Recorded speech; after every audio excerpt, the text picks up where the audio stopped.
Selamat datang Ibu dan Bapak. Sambil menunggu 1 menit lagi kita akan mulai. Dipersilakan kepada Ibu dan Bapak untuk bisa menggunakan virtual background karena kami juga akan mendokumentasikan acara ini dan juga ada sesi foto bersama. Kita bisa mulai. Mohon izin Ibu dan Bapak semua, kami akan merekam acara ini dan mengambil foto nanti.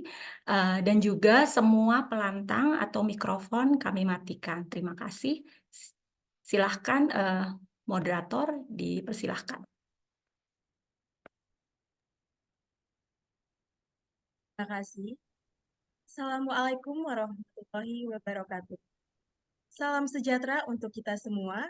Selamat pagi waktu Eropa dan selamat sore waktu Indonesia. Selamat datang dalam acara diskusi online Hari Perempuan Internasional dan peluncuran buku warna-warni kepemimpinan perempuan. Buah tomat dibungkus kain, warnanya merah sudah terkenal. Selamat datang di diskusi online Hari Perempuan Internasional. Dengan sepenuhnya berserah diri kepada Tuhan Yang Maha Kuasa dan mengharapkan ridho-Nya, acara Hari Perempuan Internasional dan peluncuran buku warna-warni kepemimpinan perempuan pada hari ini, Jumat, 8 Maret 2024, kita mulai. Perkenalkan, saya Zuhrufi Syasdawita, salah satu relawan dari Ruanita Indonesia yang akan memandu diskusi pada hari ini. Apresiasi yang setinggi-tingginya kami sampaikan kepada KBRI Copenhagen, KBRI Berlin, DWP KBRI Berlin, KJRI Frankfurt, DWP KJRI Frankfurt, Komnas Perempuan Indonesia, UGI, APP BIPA Jerman, dan Permif yang telah bekerja sama dengan Ruanita Indonesia dalam penyelenggaraan acara pada hari ini. Yang terhormat, Duta Besar Republik Indonesia untuk Lituania dan Denmark, Ibu Dewi Savitri Wahab, dan para pemateri, serta Bapak Ibu peserta diskusi yang bergabung dan berpartisipasi pada diskusi hari ini. Baiklah, Bapak Ibu. Sebagai awalan, saya akan membacakan rangkaian acara pada hari ini. Pertama-tama, acara akan diawali dengan kata sambutan untuk membuka acara diskusi pada hari ini. Lalu akan diikuti peluncuran buku warna-warni kepemimpinan perempuan dan tentunya pemaparan materi serta diskusi terbuka yang dapat bersama kita ikuti. Agar diskusi pada hari ini dapat berlangsung dengan hikmat dan lancar, kami sampaikan kepada Bapak Ibu agar komunikasi hanya dapat gunakan kolom chat yang tersedia, termasuk juga mengirimkan pertanyaan dan berpartisipasi pada acara kuis di penghujung acara. Dan hanya para narasumber yang diperkenankan untuk menyalakan mikrofon. Sekali lagi kami ulangi, kepada Bapak Ibu hadirin, komunikasi hanya dapat menggunakan kolom chat yang tersedia, termasuk juga mengirimkan pertanyaan dan berpartisipasi dalam acara kuis di penghujung acara. Hanya para narasumber yang diperkenankan untuk menyalakan mikrofon. Kemudian, kami sampaikan juga Nanti di penghujung acara akan ada kuis. Tersedia 5 hadiah yang disediakan oleh KJRI Frankfurt. Baiklah, kita akan memasuki acara pertama, yaitu kata sambutan.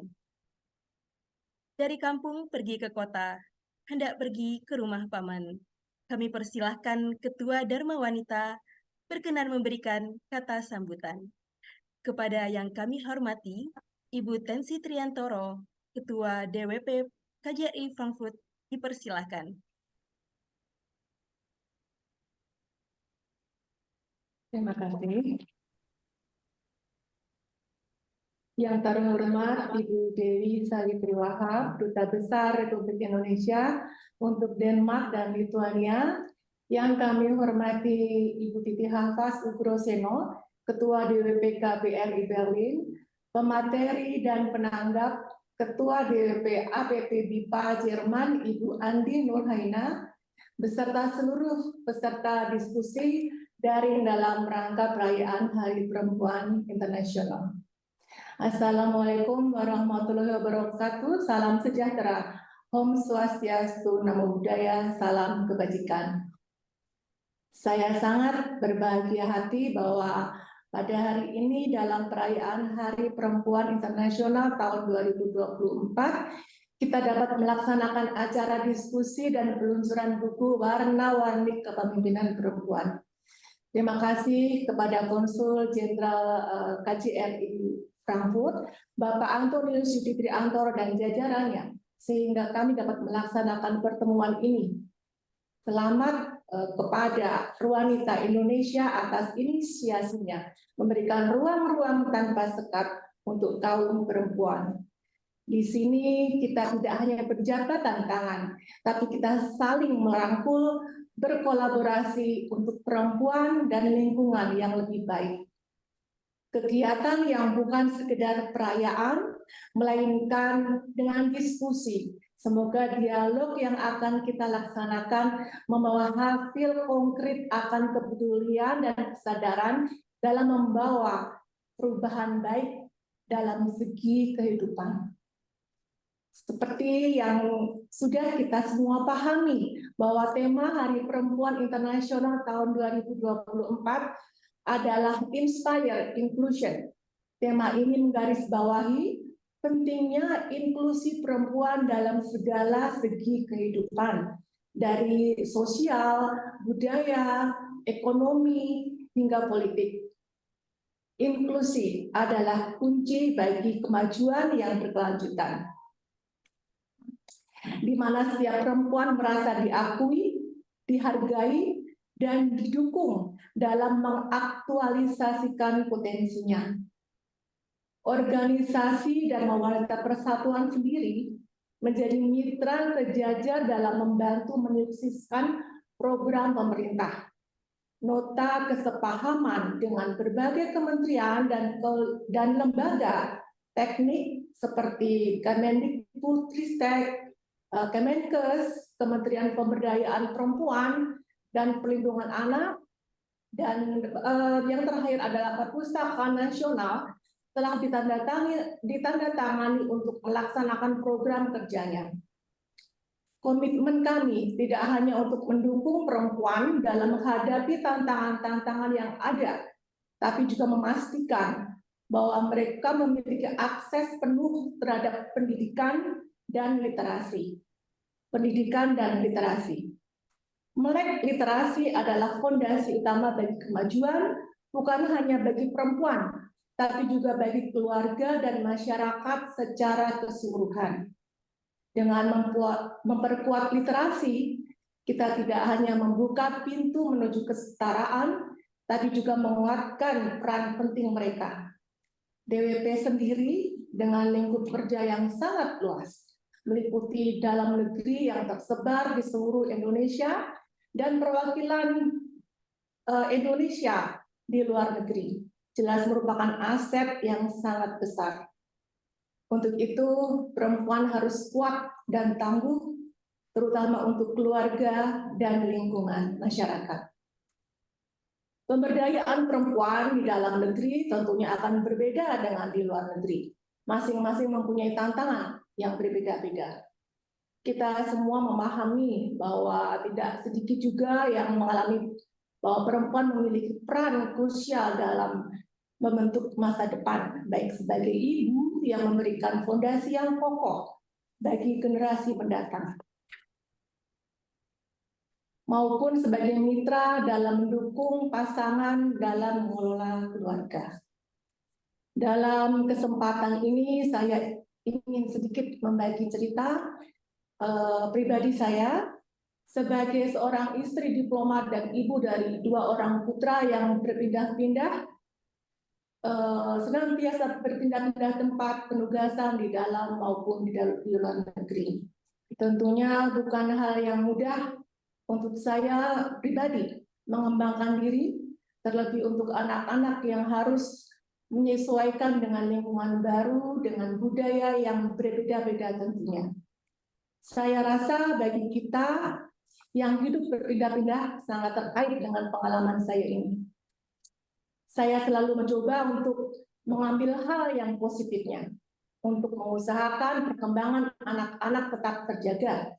Tidak mudah memang, tapi ketika kita fokus terhadap hal yang lebih positif dan progresif, tentunya maju ke depan saya yakin bisa. Dalam hal memperluas pergaulan dan organisasi, saya beruntung diberikan kesempatan berharga oleh DWP Kemlu untuk masuk dalam organisasi di tingkat pusat dan bertemu para perempuan bersemangat dari berbagai kementerian dan berbagai profesi yang membuat saya melihat terbuka bahwa organisasi wanita terbesar di seluruh Indonesia ini memerlukan perempuan-perempuan tangguh dalam menjalankan program kerjanya. Memastikan perempuan dan anak-anak Indonesia beserta lingkungannya menjadi unggul di segala segi. Dengan merayakan pencapaian perempuan dan menginspirasi inklusi, mari kita bersama-sama berkomitmen untuk memperjuangkan hak-hak mereka, menciptakan dunia yang terbarukan, lebih adil, inklusif, berkelanjutan bagi semua. Karena perempuan mempunyai daya yang sangat besar, mulai dari akar rumput di lingkungan keluarga hingga meluas di sekitar kita. Oleh karena itu, sudah selayaknya support penghargaan terbuka lebar bagi profesi, baik sebagai ibu, sebagai pendamping, orang tua, pembina masyarakat, maupun profesional. Kita mempunyai andil besar untuk mencerdaskan generasi mendatang. Perempuan boleh bangga sebagai penyumbang investasi yang besar dan memicu perubahan dan mempercepat transisi menuju dunia lebih sehat, lebih aman, dan lebih setara untuk semua. Akhir kata, dengan harapan bahwa diskusi kita ciptakan segera inisiasi konkret mulai dari lingkungan terdekat kita. Selamat Hari Perempuan Internasional. Wassalamualaikum warahmatullahi wabarakatuh. Om Santi Santi Santi Om. Baik, terima kasih banyak atas kata sambutan yang telah diberikan pada Ibu Tensi Triantoro. Sebelum menginjak pada acara berikutnya, kami informasikan mari kita untuk dapat bersama-sama berfoto terlebih dahulu. Bapak Ibu hadirin dimohon untuk dapat menyalakan kameranya sebentar. Ya, baik. Untuk Mas Hussein sudah ready ya? Iya, udah siap. Mungkin supaya semua bisa masuk, view-nya di unpin. Oke. Sudah. Nah, bentar ya. Baik, Tuan tiga. saya hitung. 1, 2, 3. Oke, baik. Slide berikutnya. 1, 2, 3. Ya, sudah. Baik, terima kasih. Baiklah, marilah kita memasuki acara selanjutnya, yakni peluncuran buku warna-warni kepemimpinan perempuan, yang dimana buku ini merupakan sebuah mahakarya dari Ruanita Indonesia dengan APP BIPA Jerman. Hari Minggu pergi ke pekan, hendak membeli bahan makanan. Selanjutnya kita saksikan peluncuran buku warna-warni kepemimpinan perempuan. Kepada Ibu Andi Nurhaina, Ketua APP BIPA Jerman, kami persilahkan. Ya, terima kasih. Yang terhormat Dubes Republik Indonesia untuk Denmark dan Lituania, Ibu Dewi Savitri Wahab. Yang terhormat Ketua DWP KBRI Berlin, Ibu Titi Ugreseno, dan yang terhormat Ketua DWP KJRI Frankfurt, Ibu Tensi Triantoro. Yang terhormat para undangan, ibu-ibu dan bapak-bapak, tolong diperhatikan. Kita dahulukan ibu-ibu, kemudian bapak-bapak, serta rekan-rekan yang berbahagia. Izinkan saya untuk menunjukkan salin dia, mengawali peluncuran buku warna-warni kepemimpinan perempuan. Ya,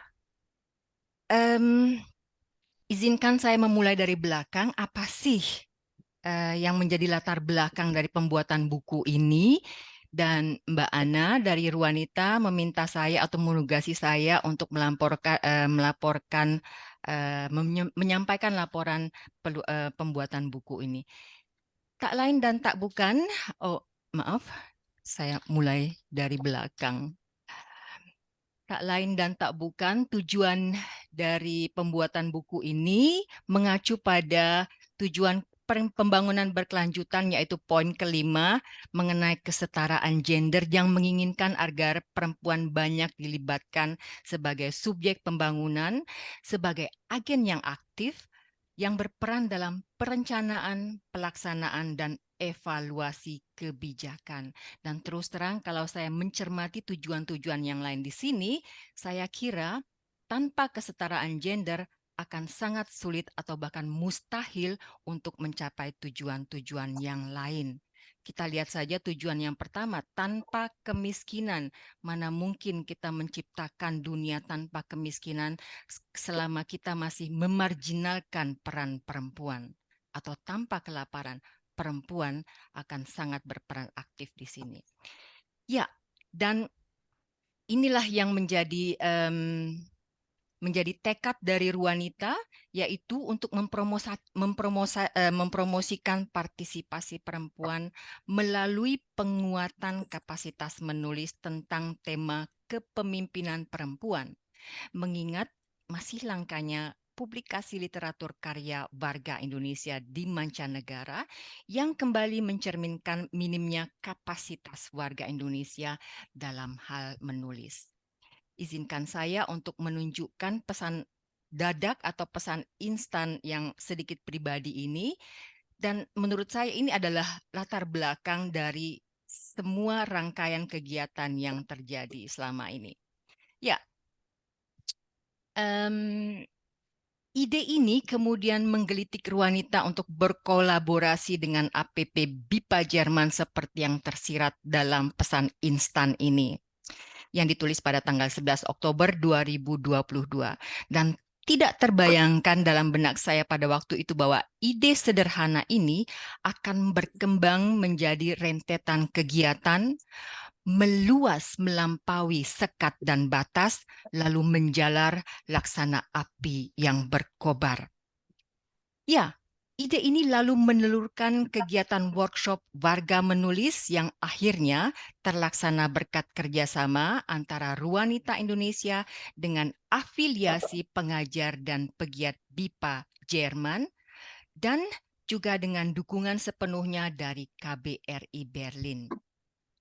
Untuk workshop ini, Ruanita berhasil menggandeng wartawan senior kawakan dari Tempo, yaitu Abdul Manan, yang juga menjabat sebagai Ketua Majelis Etik Nasional Aliansi Jurnalis Independen atau AJI. Kegiatan ini berlangsung selama 2 hari pada tanggal 4 sampai 5 Februari 2023 dan masing-masing berlangsung selama 2 jam. Acara dibuka dengan sambutan dari Adikbud KBRI Berlin pada waktu itu, yaitu Profesor Dr. Ardi Marwan, dan diikuti oleh 24 dari 25 peserta. Ya, dan yang menarik di sini bahwa peserta tidak hanya berasal dari tidak hanya berdomisili di Jerman, tetapi juga dari beberapa negara Eropa lainnya, dan bahkan satu peserta itu berdomisili di Indonesia. Jadi workshop ini juga ternyata diminati oleh perempuan-perempuan di negara di luar Jerman. Dan saya sebagai salah satu peserta dari workshop ini merasakan manfaat yang sangat besar dari kegiatan yang sangat inspiratif, dan umpan balik dari peserta yang lain juga berbicara bahasa yang sama. Nah, setelah kegiatan workshop ini, para peserta kemudian diminta untuk menyelesaikan naskahnya, dan dari 24 peserta yang mengikuti workshop Warga Menulis terpilih 13 naskah. Lalu panitia melakukan kurasi naskah serta revisi sesuai pedoman umum bahasa Indonesia. Produk workshop berupa naskah bertemakan kepemimpinan perempuan ini kemudian ditampilkan di saluran media sosial Ruanita dan APP BIPA Jerman. Pada perayaan Hari Perempuan Internasional tahun lalu, yang pada kesempatan yang sama juga Ruanita menggelar kembali diskusi daring bertajuk peran perempuan Indonesia di mancanegara. 13 naskah terpilih kemudian diperkaya dengan pengantar dari Dubes Republik Indonesia untuk Denmark dan Lituania, kemudian juga dengan sekapur siri dari Adikbud KBRI Berlin pada waktu itu, dan ini adalah bagian inti dari keseluruhan buku. Tapi tidak hanya itu, sastrawan terkenal dan pemimpin redaksi Suara Merdeka, Triyanto Triwikromo bertindak juga sebagai editor buku dan sekaligus menulis esai penyunting yang menggabungkan intisari dan persepsi dari ke-13 naskah tersebut. Proses penyusunan buku memerlukan waktu 6 bulan dan pencetakan buku dilakukan oleh penerbit di Indonesia. Buku dicetak dalam jumlah terbatas, yaitu hanya 50 buku dan tidak diperjualbelikan. Kami juga melibatkan seniman di Semarang, Indonesia untuk membuat ilustrasi dan untuk setiap naskah. Dan akhirnya buku berhasil diterbitkan pada bulan September 2023 yang lalu di Indonesia. Sebelum buku selesai dicetak, kami juga menggelar peluncuran lunak buku yang dilaksanakan pada hari Jumat 23 Juni 2023 di Rumah Budaya Indonesia di Berlin, Jerman. Acara terlaksana secara bauran berupa diskusi daring yang berlangsung selama 2 jam. Pemateri dalam acara ini adalah kontributor buku, editor buku yaitu Triyanto Triwikromo yang kebetulan sekali sedang berada di Berlin pada waktu itu, serta koordinator tim Deutsche Welle Divisi Indonesia di Bonn. Selain diskusi, pada kesempatan itu juga dilakukan pameran digital ilustrasi buku yang dibuat oleh seniman Indonesia Rido Handoyo. Dan setelah buku ini diterbitkan, perwakilan Ruanita di Indonesia juga mempromosikan buku dalam program kunjungan media ke Radio Republik Indonesia. Saat itu buku ditampilkan dalam acara live talk show TPRI RRI Pro 1 Jakarta dalam perayaan Hari Literasi Sedunia tanggal 8 September 2023. Tidak hanya itu, buku ini juga dipromosikan dalam acara live talk show TVRI World dalam siaran berbahasa Inggris pada tanggal 19 September. Pendistribusian buku sudah dilakukan kepada para distributor, penulis naskah, KBRI dan KJRI yang terlibat, serta Komnas Perempuan. Ya, dan Buku warna-warni kepemimpinan perempuan yang berisi kumpulan buah pikiran para penulis tentang kepemimpinan perempuan dari masa lalu hingga masa kini, kepemimpinan perempuan dari ruang publik hingga ruang privat, dan kepemimpinan perempuan dari Indonesia hingga luar Indonesia. Buku ini memang diterbitkan dalam jumlah yang terbatas, tetapi tidak membatasi aspirasi dan inspirasi perempuan-perempuan Indonesia di mancanegara untuk terlibat dalam peran sosial mereka. Karena pesan dari pembuatan buku ini adalah bahwa setiap perempuan bisa menulis naskah, setiap perempuan bisa menghasilkan buku, setiap perempuan bisa menjadi pemimpin yang menentukan langkah dan berperan aktif untuk meruntuhkan kepemimpinan semu. Harapan kita bersama adalah buku ini dapat mendorong partisipasi warga Indonesia yang bermukim di luar negeri untuk giat menulis seperti imbauan dari penulis legendaris Indonesia, Pramudia Anantatur. Menulislah, karena tanpa menulis engkau akan hilang dari pusaran sejarah. Akhir kata, saya kembalikan frasa di pesan instan atau pesan dadak pada awal pemaparan ini kepada penulisnya. Apalah saya tanpa ide cemerlang serta jerih payah tak kenal lelah dari Mbak Ana, terutama, dan tentu saja para relawan wanita lainnya. Mereka adalah pemimpin-pemimpin perempuan dalam ranahnya, motor penggerak di belakang semua aktivitas informatif dan inspiratif serupa. Apalah kita kaum perempuan tanpa pengorbanan para pejuang emansipasi dari masa ke masa. Apalah kita, apalah artinya semua upaya kita tanpa kemauan dan kemampuan untuk bekerja sama. Dan apalah dunia tanpa kesetaraan gender yang nyata. Dari saya pribadi, apresiasi setinggi-tingginya untuk semua pihak yang terlibat atas dukungan dan partisipasinya sehingga buku ini dapat diluncurkan dan diperkenalkan pada kesempatan ini. Selamat Hari Perempuan Internasional 2024. Terima kasih. Terima kasih Ibu Andi Aina atas penyampaiannya yang sekaligus dengan ini secara simbolis telah diluncurkan warna-warni kepemimpinan perempuan. Ini ditulis oleh 13 warga Indonesia seperti yang disampaikan Ibu Andi yang ada di Eropa dan merupakan produk workshop warga menulis pada tahun 2023. Ini diterbitkan secara terbatas dan tidak dijual. Namun tentunya Ibu Bapak hadirin dapat mengakses informasi lebih jauh dengan mengontak wanita.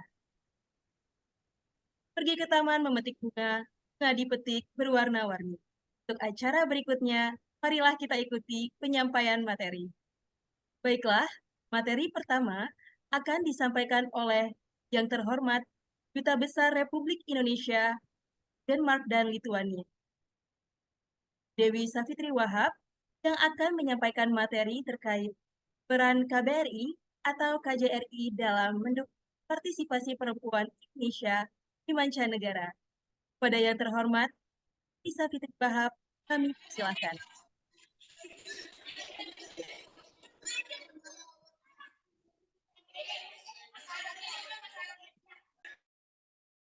Assalamualaikum. Terima kasih banyak. Assalamualaikum warahmatullahi wabarakatuh. Selamat pagi. Yang kami hormati teman saya nih, Ibu Titi Hafaz. Apa kabar Bu Titi Hafaz? Baik, Bu Dewi, apa kabar? Sehat-sehat? Sehat dong Bu Titi. Ini harusnya Bu Titi nih yang memberikan presentasi nih Bu, teman-teman dari Buruh Wanita, karena Bu Titi ini yang banyak teman-teman baik saya dan selalu membentuk saya dalam Bu Titi dan Pak Hafaz membentuk saya dalam perjalanan karier saya.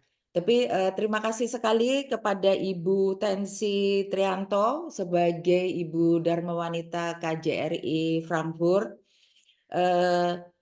Tidak terhingga juga saya ingin sampaikan kepada wanita yang selalu penuh dengan inisiatif membuat buku. Selamat buat bukunya. yang telah dihasilkan dan diluncurkan, tapi juga kegiatan-kegiatan lain seperti acara hari ini. Pertama-tama saya ingin menyampaikan selamat Hari International Women's Day ya. Ini suatu hari yang perlu kita maknai bersama, apa sih yang sudah kita berikan dan apa yang akan kita lakukan untuk kedepannya.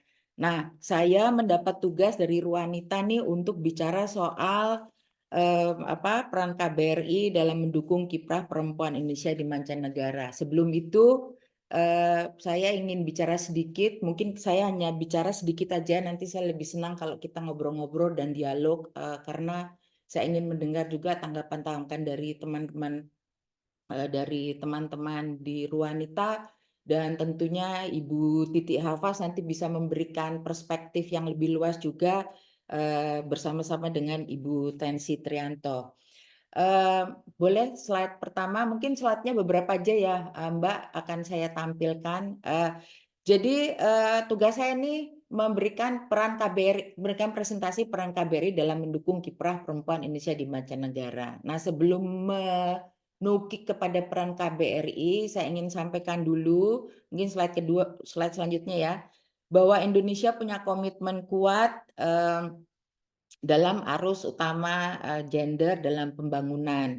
Nah, ini dijewantahkan dalam 2 aspek, yaitu tentunya peningkatan perempuan dalam pengambilan kebijakan secara domestik ya di Indonesia, bagaimana kita memastikan bahwa perempuan-perempuan terlibat di dalam pengambil keputusan, sehingga apa yang diputuskan dalam konteks politik kebijakan nasional, dampaknya ini kan selalu dirasakan oleh perempuan-perempuan kita. Jadi kita harus memastikan perempuan lebih banyak ikut dalam proses pengambil keputusan. Salah satunya yaitu dengan melalui parlemen atau jabatan-jabatan tinggi lain seperti menteri ya, dalam hal ini kan Menteri Luar Negeri kita telah menduduki Menteri Luar Negeri pertama perempuan, tapi secara 2 periode telah menduduki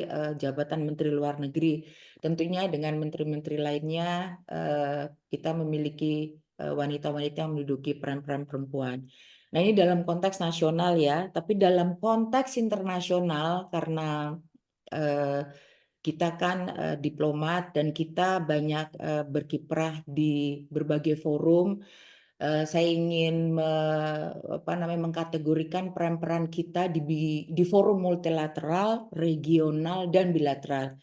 Kalau forum multilateral itu seperti kita bicara seperti PBB. Nah, ini Ibu Menteri Luar Negeri selalu mengedepankan pengaruh utamaan gender ya.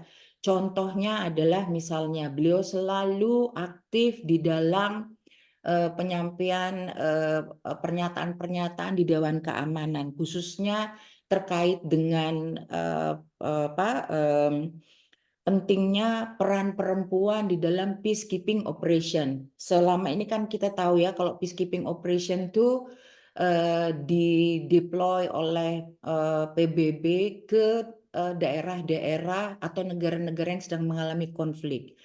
Dan di daerah-daerah konflik itu sering sekali terjadi wanita-wanita menjadi korban perang. Perempuan, anak-anak perempuan. Nah, dalam konteks ini Ibu Menteri selalu menekankan pentingnya keterlibatan perempuan di dalam peacekeeping operation, pasukan perdamaian internasional. Kita mempunyai beberapa pasukan perdamaian internasional, misalnya kayak di Afrika, lalu yang saya tahu tuh di Sudan, lalu di Lebanon ada juga. Nah, di dalam pasukan pemelihara perdamaian itu Ibu Menteri melihat bahwa pentingnya ada unsur perempuan di situ, dan kita sudah walaupun nggak banyak ya, tetapi kita banyak melibatkan perempuan-perempuan Indonesia untuk aktif di peacekeeping operation itu. Fungsinya adalah bahwa perempuan ini bisa lebih memahami dinamika konflik, terutama korban-korban korban-korban yang dialami perempuan dalam konflik, sehingga dengan pendekatan wanita, Ibu Menlu selalu melihat bahwa ini akan lebih efektif. Kedua, di dalam konteks multilateral atau forum-forum PBB, Ibu Menteri Luar Negeri memang selama ini, dan ini sebetulnya bukan hanya Ibu Menteri Luar Negeri saat ini ya, tetapi Menteri Indonesia melalui Menteri-Menteri Luar Negeri sebelumnya juga selalu menekankan pentingnya keterlibatan atau presentasi Indonesia di dalam organisasi-organisasi internasional. Kita ada namanya organisasi SIDO, yaitu di bawah PBB, dan kita selalu memastikan Indonesia ada di situ, diwakili oleh perempuan, karena disinilah badan multilateral yang membuat kebijakan secara internasional terkait dengan peran wanita, empowerment wanita, pendidikan anak-anak dari sejak kecil, anak perempuan dari sejak kecil, sehingga ini sangat penting buat kita. Tentunya ada beberapa forum-forum multilateral lain yang Indonesia juga diwakili oleh para perempuan. Dalam konteks ini tentunya semakin banyak wanita menjadi duta besar.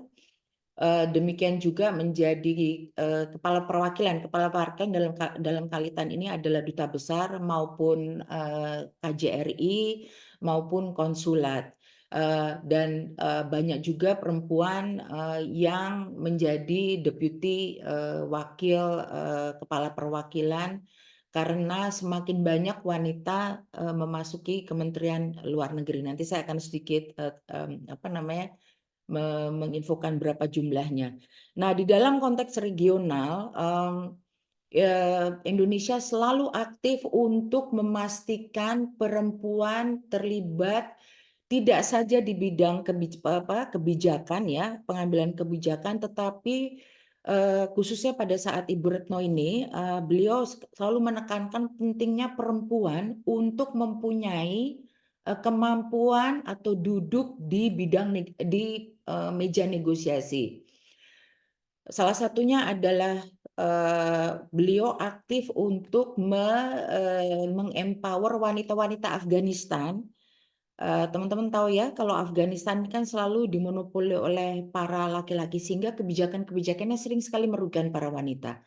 Jadi Ibu selalu menekankan dan bukan menekankan, tapi Ibu menginisiasi suatu pelatihan bagi perempuan-perempuan Afghanistan untuk bisa duduk di meja perundingan bersama laki-laki untuk menegosiasikan kebijakan-kebijakan yang memberikan dampak secara langsung kepada mereka.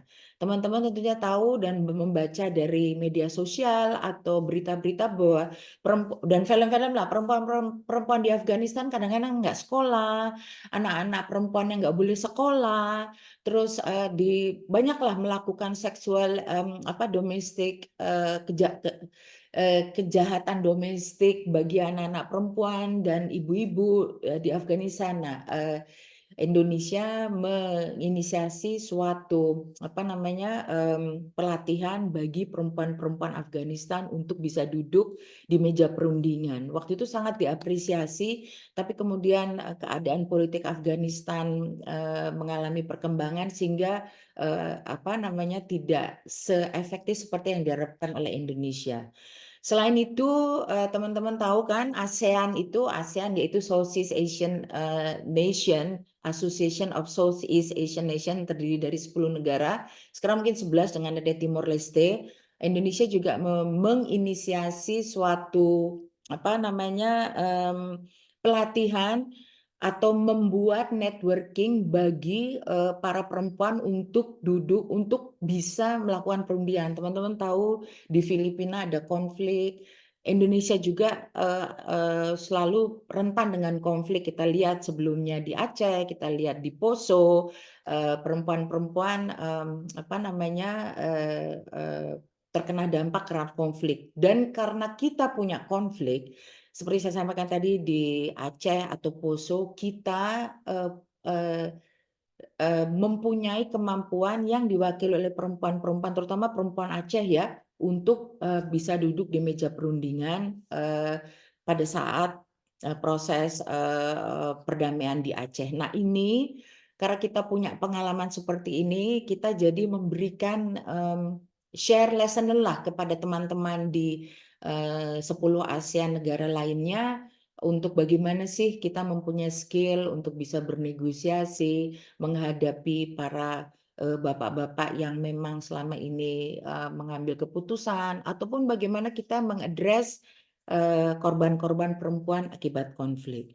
Nah, di dalam konteks bilateral, saya kira tadi Ibu Konjen, Ibu Tansi Trianto juga sudah menyampaikan ya ada beberapa hal-hal yang banyak dilakukan oleh KBRI maupun KJRI di seluruh dunia karena ini memang juga yang diharapkan oleh Bu Menteri Luar Negeri untuk memastikan kita di KBRI dan KJRI di perwakilan Indonesia di luar negeri memastikan bahwa kita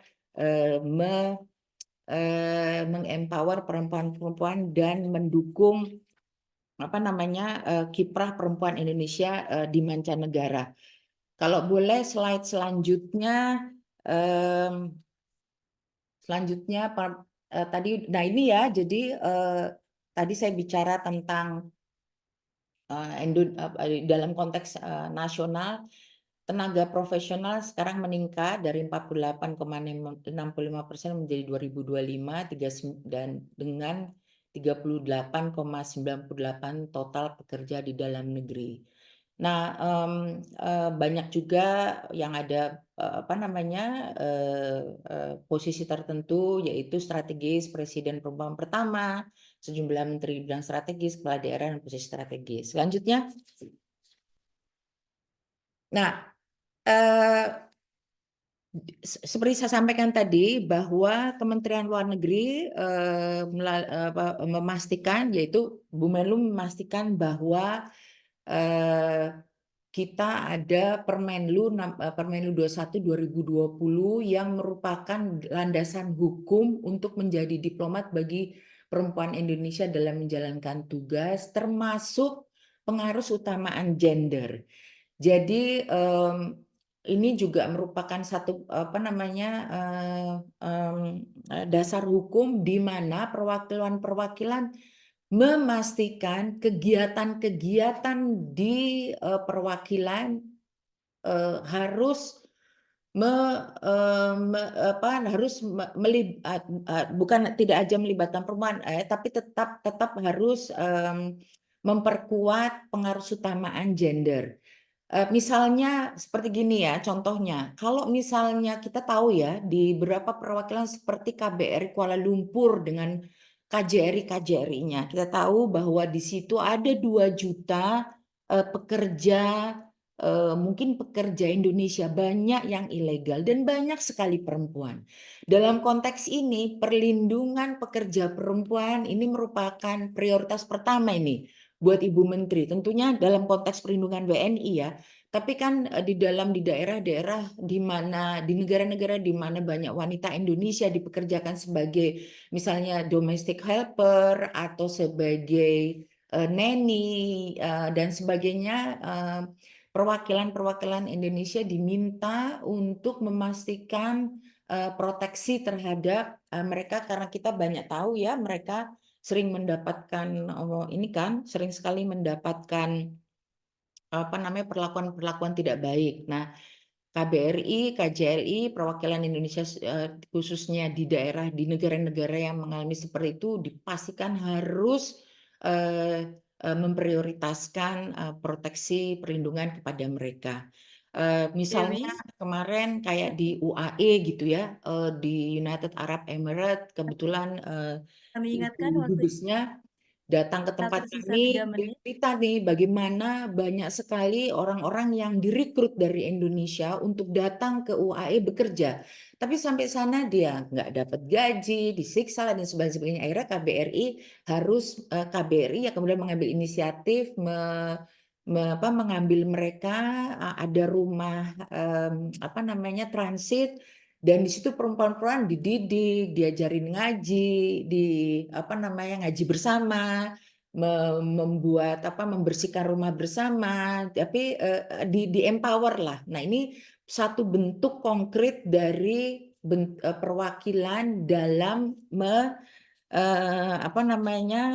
mendukung perempuan-perempuan Indonesia. Saya mungkin tidak bicara dengan perempuan-perempuan yang sudah punya skill tertentu ya, tetapi yang real konkret bagi saya melihat bahwa banyak sekali perempuan Indonesia yang mengalami kesulitan. Mereka maksudnya bekerja di luar untuk memperbaiki kehidupan, menyalurkan anak dengan baik, namun at the end of the day realitasnya mereka malah mendapatkan kesulitan. Nah, itu salah satu contoh. Contoh yang lain adalah kita melalui KBRI atau perwakilan-perwakilan lain, misalnya seperti saya sampaikan tadi, misalnya perwakilan kita di PTRI New York ya, di PTRI New York itu kan memang tugasnya dia kan di PBB. Jadi setiap ada peluang di mana memerlukan peran perempuan dengan kualitas tertentu, misalnya mereka selalu memastikan kepada kapital untuk ada calon perempuan. Saya ingat waktu itu saya berusaha untuk Ibu Mari Pangestu misalnya untuk bisa duduk di salah satu Maaf, jabatan Ibu. tinggi. Mohon Ya, maaf, sepertinya waktunya sudah habis ya. Oke, kira-kira gitu pemaparan ya. materi. Jadi Terima sorry kasih nih. banyak. Jadi kira-kira begitu. Nanti kita nanti kita bisa dalam dialog. Tapi intinya kita perwakilan Indonesia selalu aktif mendukung kiprah perempuan Indonesia, baik yang mereka mengalami kesulitan maupun mereka yang mempunyai kriteria tertentu untuk berkiprah di mancanegara. Demikian. Sorry, maaf sekali kalau kepanjangan. Baik, Thank you. Assalamualaikum terima kasih warahmatullahi Ibu. wabarakatuh. Waalaikumsalam warahmatullahi wabarakatuh. Terima kasih Ibu Dewi Savitri Wahab atas pemaparan materi yang telah diberikan. Tentunya kita semakin menjadi paham bahwa Indonesia memiliki komitmen yang sangat kuat untuk mengurusutamakan gender dalam pembangunan di segala bidang, baik di tingkat nasional, kawasan, maupun global. Baiklah, kita akan memasuki materi kedua yang tentunya tak kalah menarik, yakni terkait Islamic Feminist Digital Activism in Indonesia. Materi ini akan disampaikan oleh Ibu Zakiatul Mufidah Ahmad. Beliau merupakan seorang dosen di salah satu universitas di Indonesia yang saat ini tengah menempuh studi S3 di University of Birmingham, Inggris. Kepada Ibu Zakiatul Mufidah Ahmad, kami persilahkan.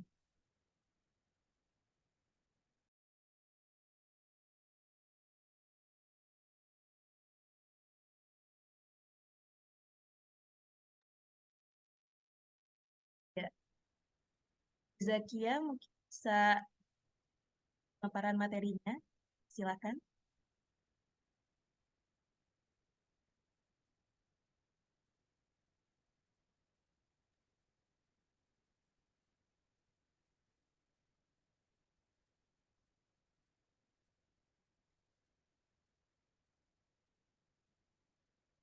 Ya, kepada Ibu Zakiatul Mufidah Ahmad, kami persilakan untuk penyampaian materi. Baik, terima kasih. Maaf ini tadi ada gangguan sebentar. Baik, Assalamualaikum warahmatullahi wabarakatuh. Bismillahirrahmanirrahim. Yang saya hormati Ibu Dubes, Ibu Dewi, kemudian ada Ibu Ketua DWP KJRI Frankfurt, Ibu Andi, Ketua APP BIPA, kemudian juga para panitia dan sahabat-sahabat wanita yang sangat saya suka, dan juga teman-teman yang hadir pada acara perayaan Hari Perempuan Internasional pada pagi hari ini. Senang sekali saya alhamdulillah diberi kesempatan untuk berbagi dan ikut merayakan bersama hari kita semua pada hari ini dengan keadaan yang sehat dan semoga dalam keadaan yang bahagia semuanya. Bahagia dan berdaya sebagai perempuan. Baik, sebelum saya share beberapa poin yang kemarin oleh sahabat wanita minta bagaimana tentang kepemimpinan perempuan di dunia digital. Mungkin saya sedikit perkenalan dulu kenapa kok saya tiba-tiba yang mahasiswa di Inggris kemudian bisa ikut nimbrung di komunitas teman-teman yang ada di Jerman, dan ini sebuah kebanggaan dan kehormatan yang sangat luar biasa bisa satu frame dengan perempuan-perempuan hebat yang ada di sini. Baik, saya sendiri dari daerah kecil di Indonesia, dari daerah terpencil, dari Blitar, Jawa Timur. Kemudian saya pindah ke daerah kecil lagi, bahkan di Jawa Timur itu salah satu daerah yang atau kabupaten yang termasuk kabupaten terbelakang, yaitu di Kabupaten Bangkalan, Madura, karena mengikuti suami dan kemudian saya juga mengabdikan diri di sana untuk mengajar di sana. Nah, kemudian saya mendapatkan beasiswa LPDP di tahun 2022 untuk melanjutkan studi S3 di University of Birmingham, Inggris, dan riset saya adalah tentang Islamic Feminist Digital Activism di Indonesia. Jadi itulah kenapa awal mula bagaimana saya dan sahabat-sahabat di Ruanita ini ngobrol dan kemudian sempat berdiskusi juga tentang bagaimana aktivitas-aktivitas digital perempuan yang potensial yang di Indonesia, dan juga aktivitas feminis digital yang ada perempuan Indonesia yang tersebar di seluruh dunia ini yang bisa kita gali, yang bisa kita lebih maksimalkan nanti untuk kemaslahatan, kebermanfaatan, dan keberdayaan perempuan-perempuan Indonesia. Baik, mungkin bisa langsung dimulai. Ini saya tidak mengguru ya, ini hanya share, ini sebenarnya bagian dari riset saya begitu ya, tapi ini hanya sedikit saja, sedikit sekali, mungkin nanti akan ditambah oleh teman-teman yang mungkin berkecimpung di dalam bidang ini. Nah, ini mungkin hanya secara teori, tapi mungkin nanti prakteknya yang lebih canggih adalah teman-teman yang ada di komunitas seperti Ruanita dan mungkin teman-teman yang lain yang punya influencer atau punya follower atau punya potensi untuk melakukan aktivitas digital yang lebih mumpuni. Jadi saya mengambil judul yaitu Women Leadership in Cyberspace. Nah, mungkin bisa dilanjut ke slide selanjutnya. Nah, ini penting sekali sebelum kita bicara tentang women leadership in cyberspace, ada beberapa prinsip-prinsip atau term-term, istilah-istilah yang harus kita aware, yang harus kita pahami dulu. Yang pertama yaitu cyberspace. Cyberspace itu apa sih? Ya, mungkin kita semuanya di sini sudah berada di dalamnya, tetapi kita perlu lebih aware lagi, kita perlu lebih menyadari lagi bahwa cyberspace itu adalah bentuk-bentuk ruang virtual. Semacam ini juga ruang virtual, di mana ciri dari ruang virtual itu flesh and bone, ini apa itu namanya, daging dan tulang ini bukan berarti flesh and bone yang sebenarnya, yang mungkin bisa diraba, disentuh, tetapi itu sudah berubah di dalam ruang virtual yang namanya orang, yang namanya person, yang namanya identitas, bahkan itu menjadi tidak nyata atau menjadi virtual begitu. Itu adalah ruang virtual. Dan yang kedua juga kita bisa melihat di sini tidak terbatas ruang dan waktu. Saya di mana, para sahabat Bapak Ibu semua di mana di sini. Kemudian waktu juga di sini mungkin di Inggris ini 1 jam lebih cepat dibandingkan teman-teman yang ada di Jerman. Jadi itu adalah salah satu cyberspace atau ruang virtual yang tempat kita nanti akan para perempuan ini, para aktivis feminis ini perlu untuk lebih kita ini lagi berdayakan lagi. Kemudian tidak lupa cyberspace itu juga terkait dengan yang namanya internet dan platform digital. Jadi ini semuanya berbasis internet karena kalau tidak ada wifi, tidak ada internet, ya habislah cyberspace-nya tutup gitu ya. Jadi ruang virtualnya tutup gitu, nggak bisa diakses. Dan juga platform digital, banyak sekali platform-platform digital selain website juga berbagai macam, mungkin bisa ada dilihat di gambar itu.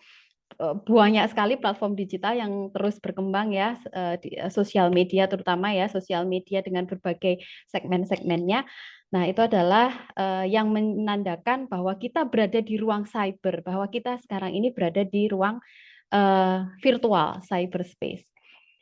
Yang kedua yaitu cyberfeminism. Nah, ini bagaimana sih feminis ini? Nah, kata-kata cyberfeminism ini sebenarnya adalah gelombang postmodern ya, mungkin jadi setelah gelombang-gelombang gerakan feminis kemudian inline dengan atau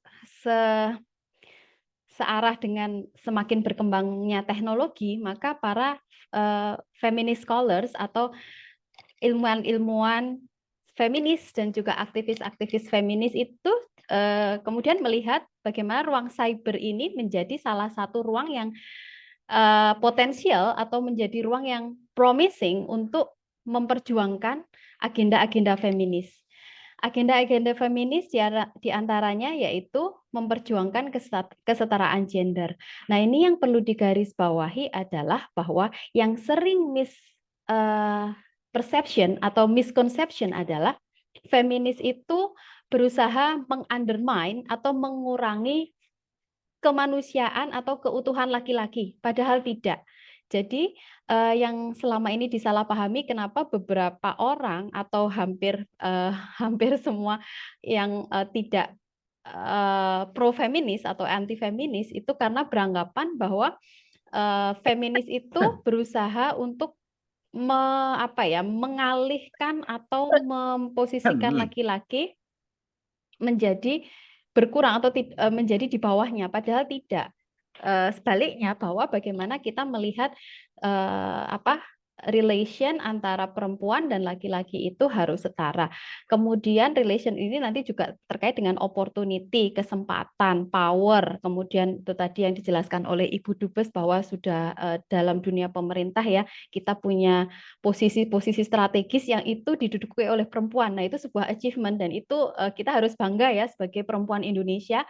Ibu Menteri Keuangan itu perempuan, Ibu Menlu perempuan, Ibu Kemensos perempuan, ini Ibu Dubes, ini tadi yang Ibu Dubes Denmark dan Lituania juga perempuan. Nah, itu sudah menunjukkan satu progres atau sebuah titik positif bagaimana perempuan itu bisa mengambil peran strategis di wilayah-wilayah yang itu sangat ya strategis gitu ya.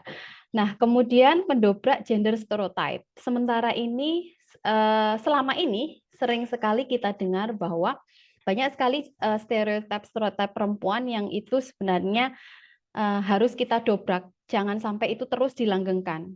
Yang terjadi adalah stereotip perempuan itu lemah, dia tidak bisa apa-apa tanpa laki-laki, kemudian dia juga mudah emosi, dia tidak bisa mengontrol atau mengambil keputusan secara strategis. Nah, itu ternyata itu adalah salah satu agenda feminis yang perlu terus digaungkan bahwa tidak seperti itu.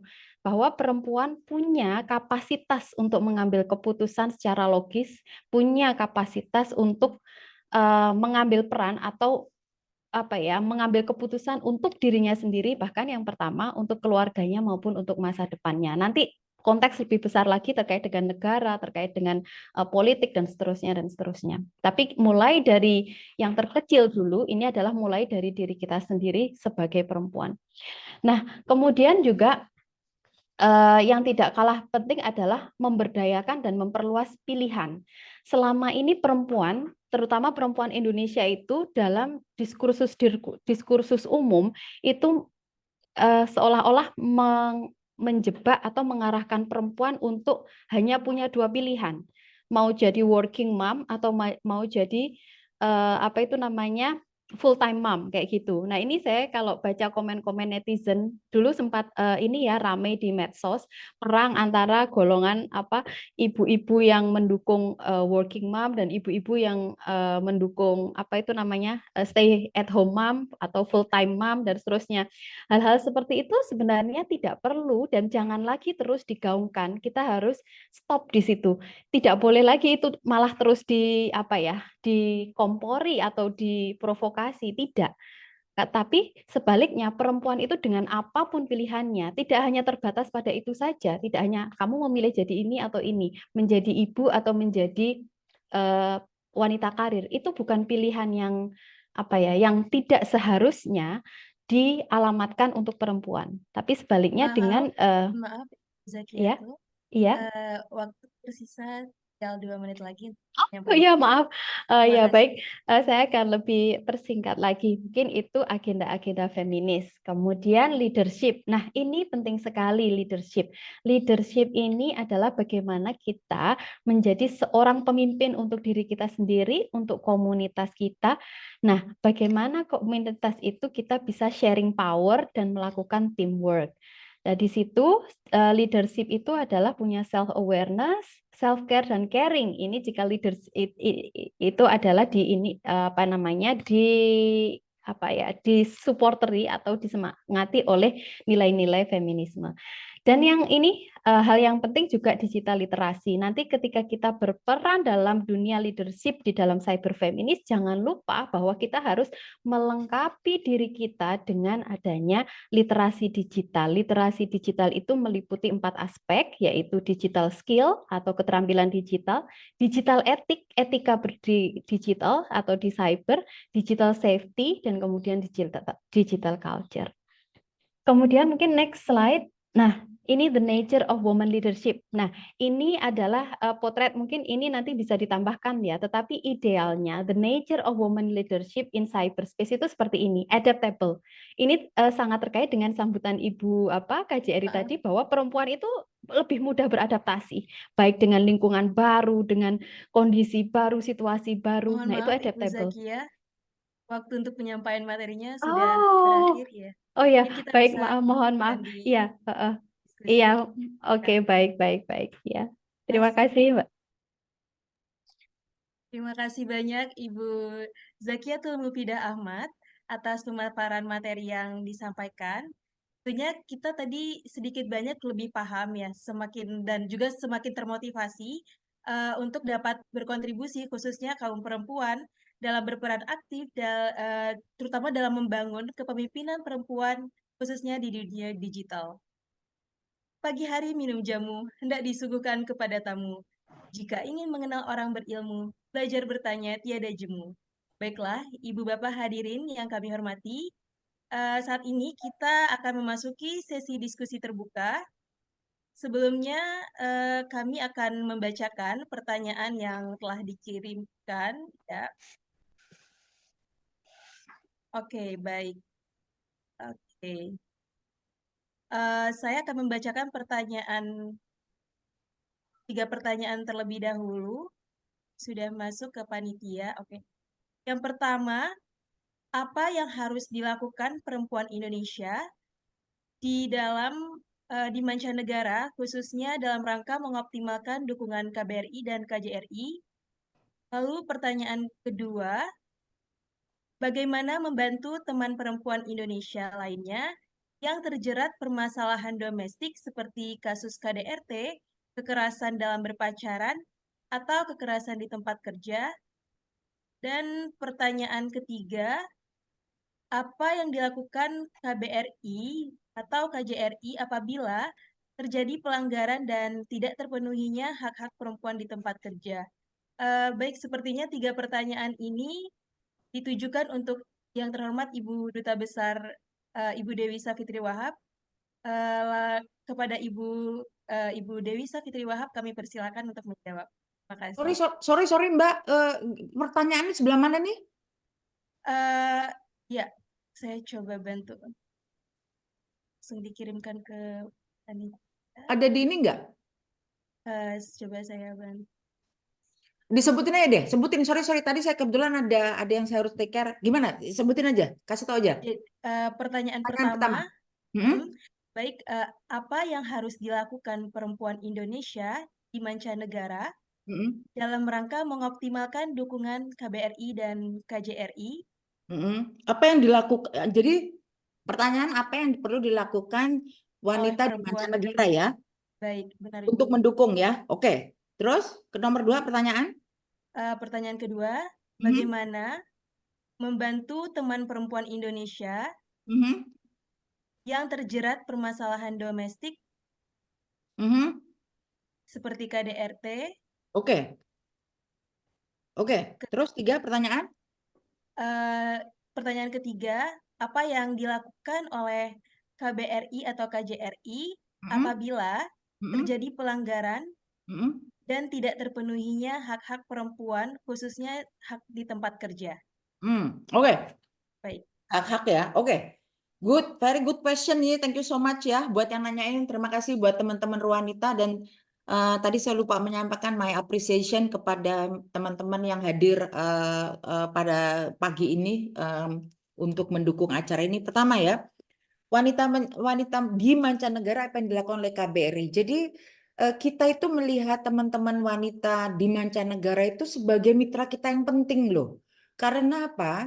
Karena teman-teman wanita-wanita di mancanegara itu, apalagi yang udah tinggal lama di mancanegara, you have so much capacity untuk melakukan mempromosikan Indonesia menjadi tangan-tangan, bukan menjadi tangan-tangan ya, tetapi menjadi mitra penting kita untuk memberikan informasi-informasi penting. Kemudian sebagai diaspora Indonesia, apabila ada pengusaha-pengusaha untuk ingin berkiprah di negara-negara tempat teman-teman berada, I think you play a very important role. Jadi dalam konteks ini, teman-teman bisa dengan perwakilan, kalau ada perwakilan KBRI atau KJRI, reach out lah, atau pasti teman-teman KJRI dengan KBRI itu pasti akan juga reach out ya kepada teman-teman, kepada para wanita tersebut. Jadi jangan malu-malu untuk mempunyai pandangan atau mempunyai inisiatif. You go ahead because you play an important role and in promoting our national interest. Kan kalau teman-teman wanita yang tinggal di mancanegara kan mungkin ada yang menikah dengan dengan pasangan di negara tersebut yang WNA dan sebagainya. Anda bisa tuh mempromosikan bagaimana Indonesia sebagai negara dengan 6 negara, dengan 280 juta dan sebagainya. Diversity tetapi yet we are united. Itu suatu perjalanan yang tidak mudah. Jadi sangat penting tuh ya. Terus kedua misalnya kalau kayak contohnya ya kayak di penempatan saya di Australia atau di Denmark sini ada teman-teman perempuan saya yang dia bekerja di perusahaan-perusahaan Denmark. Nah, saya selalu mengatakan gini, tolong dong Mbak, kalau ada apa-apa misalnya ada peluang kerja untuk teman-teman PPI, internship, please let me know, atau ada kerjasama dan sebagainya. Jadi banyak peluang, kalau nanti perlu ngobrol lagi, please you can drop me an email ya. Terus perempuan-perempuan yang perempuan-perempuan yang mengalami domestik. Nah, kerjasama, laporkan itu kepada perwakilan. Kalau ada perwakilan yang terdekat, talk to them, telepon, karena ini adalah pesannya Menteri Luar Negeri nih.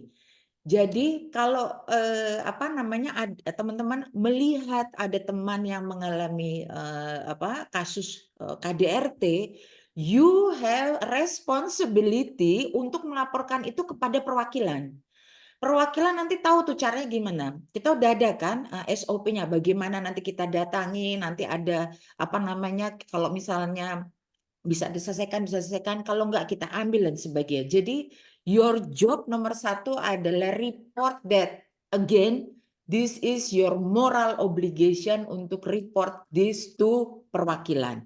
Jadi jangan diam aja, perwakilan nanti yang akan membantu dan perwakilan nanti akan take over. Mudah-mudahan jelas ya. Yang ketiga, apa yang dilakukan perwakilan? Tadi apa yang ketiga pertanyaannya? Apa yang dapat dilakukan KBRI atau KJRI apabila terjadi pelanggaran dan tidak terpenuhi hak-hak perempuan di tempat kerja? Oh, jadi misalnya banyak sekali nih, kita tuh banyak sekali mengalami ya. Pertama, perempuan-perempuan yang bekerja sebagai domestic helper tidak dipenuhi hak-haknya.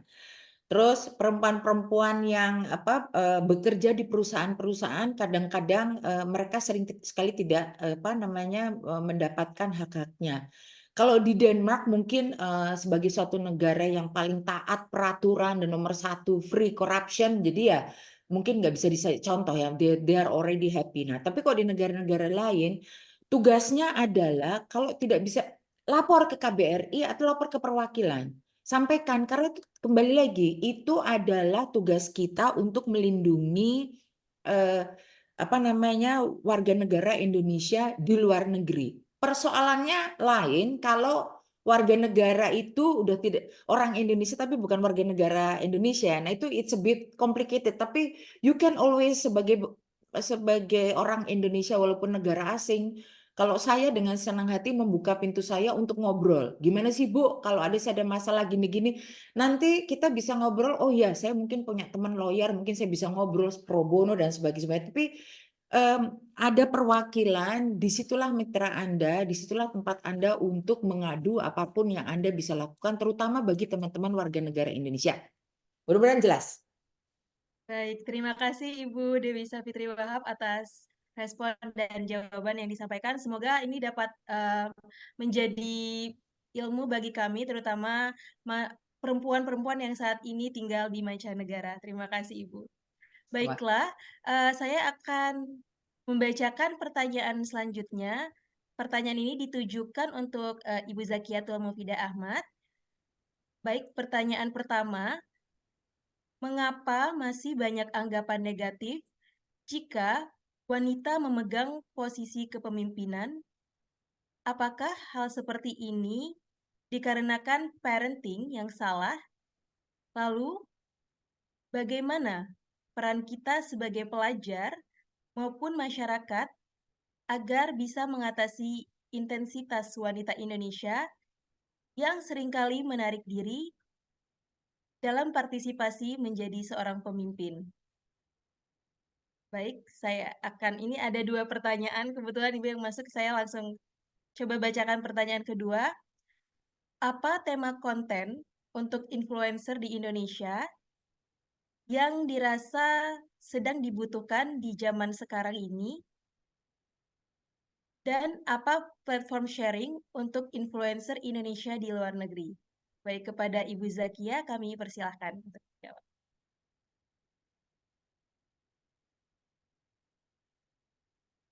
Mohon Terima kasih pertanyaannya, Mbak. Kalau boleh, itu jawaban nomor 2 itu ada di slide saya selanjutnya. Itu mungkin bisa dibuka lagi. Boleh minta tolong di-share. Nah, mungkin saya akan menjawab pertanyaan yang nomor 2 dulu. Karena kebetulan next slide. Nah, setelah ini itu nah ini dia, komunitas dan kontinuitas. Nah, ini bagaimana kita berperan atau bisa mengoptimalkan diri terkait bagaimana di dunia digital atau dunia cyber. Nah, ini rutin membuat konten. Jadi kalau mau jadi influencer, kalau memang betul-betul pengen jadi influencer atau punya follower yang banyak dan mempunyai komunitas yang nanti terus berkembang, itu ada beberapa ini ya yang bisa saya catat, mungkin nanti bisa ditambah. Yang pertama, rutin membuat konten, yaitu set timeline. Ada jangka pendek, jangka menengah, jangka panjang. Jangka pendek itu adalah konten yang boleh daily atau weekly. Kemudian jangka menengah itu dilihat kira-kira isu-isu apa yang akan perlu dibahas yang agak lebih panjang, dan kemudian dan itu reguler. Dan isu jangka panjang kita harus membuat segmen. Oh, wanita ini sudah kelihatan nih bahwa komunitas ini dia akan berbicara tentang bagaimana perempuan-perempuan yang ada di luar negeri. Nah, seperti itu. Jadi rencana seperti ini akan membuat kita melabeli atau mengidentifikasi akun media sosial kita. Nah, seperti itu. Nah, konten seperti apa tadi? sebenarnya konten seperti apa sih yang diminati, kemudian yang sangat dibutuhkan. Sebenarnya diminati ini juga tanda kutip ya. Kita harus melihat lagi dan kita harus cerdas sebagai perempuan. Sekarang kita sudah mungkin yang sudah punya literasi digital, kita membuat konten jangan hanya menuruti ini saja ya, apa yang menjadi arus utama yang ada di yang ada di masyarakat, tapi kita harus punya prinsip apa tujuan kita, apa agenda kita. Salah satunya yaitu dekat dengan realitas. Nah, ini mungkin sangat dibutuhkan ya atau sangat bermanfaat. Memotret kondisi real manusia, menonjolkan aspek kemanusiaan yang utuh. Teman-teman bisa melihat kan ada konten-konten influencer yang itu isinya kok baik-baik, too good to be true gitu loh. Jadi perempuan kok enak banget, tidak ada satupun hampir flawless ya secara kehidupan ekonomi, pendidikan, finansial, personal. Dalam aspek kehidupannya itu memang yang ditampilkan yang utuh, tetapi konten-konten seperti ini menurut saya juga tidak terlalu mendidik ya. Kita tidak menampilkan kemanusiaan secara utuh, padahal manusia yang utuh tidak mungkin flawless. Di situ pasti ada jatuh bangun, ada positif negatif, ada bad and good. Jadi konten-konten yang dekat dengan masyarakat. Dan masyarakat kita di Indonesia mayoritas seperti apa sih? Nah, itu yang harus kita gali. Oh, masyarakat di Indonesia kita itu rata-rata menengah dan menengah ke bawah. Jarang mungkin, nah itu kita yang harus didik dulu. Nah, mungkin nanti berbeda dengan jumlah masyarakat menengah ke atas. Nah, itu mungkin sudah beda pasaran ya, tapi kita mau yang mana dulu yang kita sasar. Tetapi maksud saya konten-konten yang dekat dengan realitas itu semakin banyak diminati, yaitu menampilkan kemanusiaan secara utuh. Nah, yang ketiga itu konten-konten yang bisa activate the audience. Activate itu mengaktifkan yang membaca, menonton atau melihat, mengaktifkan jari pemirsa tergerak untuk merespon. Merespon itu mungkin bisa ngasih like ya, tapi kalaupun dia tidak bisa ngasih like, yang jauh lebih penting adalah bisa mengaktifkan pola pikirnya menjadi tersadar. Kemudian mengaktifkan nuraninya menjadi dia merasa ternyata seperti ini, oh ternyata seperti itu, oh ternyata perempuan ini bisa, oh ternyata saya bisa begini dan seterusnya. Nah, itu jauh lebih penting dibanding hanya sekedar menampilkan konten-konten yang menurut saya hanya surface ya, hanya remeh-temeh, tetapi kita butuh yang lebih deep, yang itu memotret psikologis atau menyentuh psikologis. Nah, ini seperti yang disampaikan oleh Brian Solis, bahwa media sosial itu, konten-konten di media sosial itu tidak hanya sekedar teknologi, tapi itu sudah tentang sosiologis dan kondisi psikologis, lebih dari sekedar teknologi. Jadi ketika konten kita bisa menyentuh aspek sosiologis, nah itu biasanya itu yang akan diminati oleh masyarakat luas. Nah, pertanyaan kedua tadi, apa yang harus dilakukan oleh pelajar untuk mungkin bisa dibantu Mbak diulang? Untuk pertanyaan sebelumnya, mengapa masih banyak anggapan negatif jika wanita memegang posisi kepemimpinan? Apakah hal seperti ini dikarenakan oleh parenting yang salah, dan bagaimana peran kita sebagai pelajar maupun masyarakat agar bisa mengatasi intensitas wanita Indonesia yang seringkali menarik diri dalam partisipasi menjadi seorang pemimpin? Ya, sebenarnya ini tidak ada yang salah dengan parenting ya, tetapi yang bermasalah adalah ideologi patriarki yang selama ini sudah mengakar kuat di dalam masyarakat kita. Sebenarnya ideologi patriarki itu bukan hanya ada di masyarakat timur, di masyarakat barat pun patriarki itu masih juga sangat mengakar kuat. Nah, sebenarnya ini yang membuat anggapan-anggapan atau stereotip-stereotip itu susah sekali untuk didobrak. Makanya itu salah satu agenda dari feminis itu adalah mendobrak stereotip itu. Kenapa stereotip itu muncul? Karena selama ini kita sudah punya ideologi patriarki itu menempatkan laki-laki di atas perempuan, menempatkan laki-laki itu selalu lebih dari perempuan. Laki-laki itu lebih superior daripada perempuan. Nah, ideologi itu sudah terpatri kuat dan itu ideologi itu terus dari masa ke masa itu terus dinarasikan dan terus dilanggengkan. Nah, kita sebagai para generasi muda perempuan yang sudah melek ini ya, melek feminis, melek digital, kita ayolah berusaha. Kita ayolah berusaha jangan melanggengkan ideologi itu. Salah satu contoh bagaimana kita melanggengkan ideologi itu adalah konten-konten yang seperti ini. Gini, bahagianya gitu ya, bahagianya saya misalkan perempuan itu bahagianya ketika dikasih oleh laki-laki, misalkan bahagianya dibelikan ini, dibelikan itu, kemudian mahar ini, mahar itu, mahar itu sebenarnya mendegradasi perempuan sendiri, bahwa kebahagiaan perempuan itu terletak pada laki-laki, begitu. Nah, itu sebenarnya menurut saya secara tidak langsung narasi frame yang seperti itu tidak semestinya terus kita langgengkan. Tapi sebaliknya, sumber kebahagiaan perempuan pada perempuan sendiri tanpa tergantung pada laki-laki atau kepada siapapun. Nah, itu adalah salah satu. Nah, karena kita sudah terbiasa atau sudah terpatri dalam pemikiran kita bahwa kita akan bahagia jika dinikahi oleh laki-laki yang kaya, ganteng, pokoknya yang ini ya. Nah, itu semakin sebenarnya ini hanya salah satu contoh saja ya, banyak sekali contoh-contoh yang lain. Nah, itu seperti itu. Nah, kemudian yang kedua, seringkali ada juga meme atau konten-konten begini. Bedanya perempuan dan laki-laki. Misalkan kayak gitu ya. Ini laki-laki kalau memilih, kalau belanja, tak dia cepat. Kalau perempuan, dia lama. Nah, sebenarnya itu stereotip dan itu terus dilanggengkan.